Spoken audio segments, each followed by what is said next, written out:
নমস্কাৰ বন্ধুসকল আপোনালোকক স্বাগতম জনাইছো মোৰ এই ভিডিঅ'লৈ এই ভিডিঅ'ৰ মাধ্যমেদি আপোনালোকক মই দেখাবলৈ গৈ আছো যে E-Shram কাৰ্ডখন কেনেদৰে আপুনি অনলাইন ডাউনলোড কৰিব পাৰিব যেনেকুৱা কি হয় কেতিয়াবা আপোনাৰ কিছুমান ডকুমেন্টস মানে হেৰাই যায় বা আপুনি বিচাৰি নাপায় তো এটা মূল্যৱান ডকুমেন্টছৰ ভিতৰত E-Shram কাৰ্ডো এটা মূল্যৱান ডকুমেন্টস হয় সেই ডকুমেন্টছটো আপোনাৰ কেতিয়াবা হেৰুৱাই গলে আপুনি কেনেদৰে অনলাইনত আপুনি ল'ব পাৰিব তো এইটো ভিডিঅ'ৰ মাধ্যমত মই আপোনালোকক দেখাম তো এইটো ভিডিঅ যদি আপোনালোকে নতুন আহি থাকে মোৰ এই চেনেলটো আপোনালোকে সাবস্ক্ৰাইব কৰি দিব আৰু এই ভিডিঅ'টো যদি আপোনালোকে ভাল পায় এটা লাইক মাৰি দিব গতিকে বলক বেছি সময় নষ্ট নকৰি আপোনালোকক মোৰ ভিডিঅ'লৈ লৈ যাও আৰু আপোনালোকক দেখাও যে আসলতে আপোনাৰ E-Shram কাৰ্ডখন কেনেদৰে ডাউনলোড কৰিব সো বন্ধুসকল পোনপ্ৰথমতে গুগল ক্ৰোমত সাৰ্চ কৰিব যে E-Shram card download so E-Shram card download কৰাৰ লগে লগে যেটো E-Shram কাৰ্ডৰ যেটো অফিচিয়ালি লিংক আছে সেই লিংকত আপুনি গুচি যাব আৰু এনেকুৱা ধৰণৰ এটা পেজ আপোনাৰ সন্মুখলৈ আহিব তো ইয়াতে আপোনাৰ সেলফ ৰেজিষ্ট্ৰেচন যেটো প্ৰসেস আছে তাতে ক্লিক কৰি দিব ক্লিক কৰি দিয়াৰ লগে লগে ইয়াতে আপোনাৰ ডেস্কটপ ভাৰ্সন কৰিবলৈ ৰাইট সাইডত যেটো কৰ্নাৰত আপোনাৰ 3 ডট আছে তাতে ক্লিক কৰি দিব আৰু ইয়াতে ডেস্কটপ সাইজ যেটো লিখা আছে এটো কৰি লব এটো কৰিলে কি হ'ব আপোনাৰ কম্পিউটাৰৰ নিচিনা এটা পপআপ আহি যাব আপোনাৰ মোবাইলৰ ডিসপ্লেত তো তাৰ পাছত আপুনি অলপ তললৈ স্ক্ৰল ডাউন কৰাৰ পাছত আপুনি তাতে সেলফ ৰেজিষ্ট্ৰেচন বুলি এটা অপচন পাব তো এইটো এনেকুৱা ধৰণৰ যেনেকুৱা মই আনিছো সেলফ ৰেজিষ্ট্ৰেচন বুলি এটা অপচন পাই যাব তো আধাৰ লিংক মোবাইল নম্বৰটো ইয়াতে আপুনি দিব ইয়াতে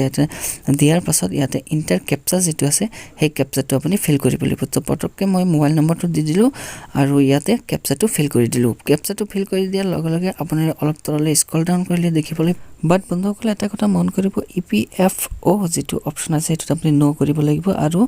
ESIC যেটো আছে এটো নো মাৰি আপুনি তলত ক্লিক কৰি দিয়াৰ লগে লগে আপোনাৰ ওচৰত এনেকুৱা ধৰণৰ এটা অপচন আহি যাব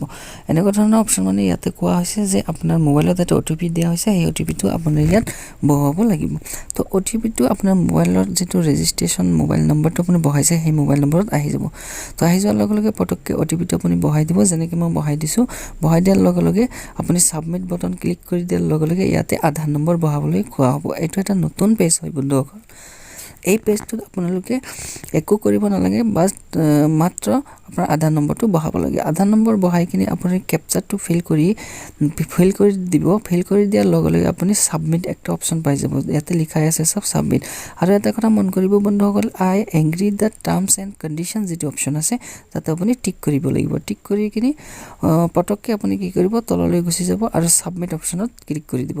সাবমিটত মই ক্লিক কৰি দিলো ক্লিক কৰি দিয়াৰ লগে লগে অলপ সময় ওয়েট কৰিব দিছে ওয়েট কৰাৰ পাছত এটা নতুন পেজ আহিব মোবাইলৰ তো বন্ধুসকল ইয়াতে ক্লিক হিয়াৰ যেটো অপচন আছে সেই ক্লিক হিয়াৰত আপুনি ক্লিক কৰি দিলে আপোনাৰ E-Shram কাৰ্ডখন ডাউনলোড হ'ব আপুনি মই ক্লিক কৰি দিলো ক্লিক কৰি দিয়াৰ লগে লগে মোৰ E-Shram কাৰ্ডখন PDF ফৰমেটত আহি গল এতিয়া মই ডাউনলোড UAN কাৰ্ডলৈ ৰূপান্তৰ কৰিম আৰু এটো E-Shram কাৰ্ডখন মই ডাউনলোড কৰিম গতিকে আপুনি তেনেকে ডাউনলোড UAN কাৰ্ড যেটো লিখা আছে তাতে ক্লিক কৰি দিব ক্লিক কৰি দিয়াৰ লগে লগে আপোনাৰ যেটো E-Shram কাৰ্ড হেটো ডাউনলোডিং ষ্টাৰ্ট হৈ যাব আৰু ডাউনলোডত ক্লিক কৰিব লাগিব ক্লিক কৰি দিয়াৰ লগে লগে আপোনাৰ এই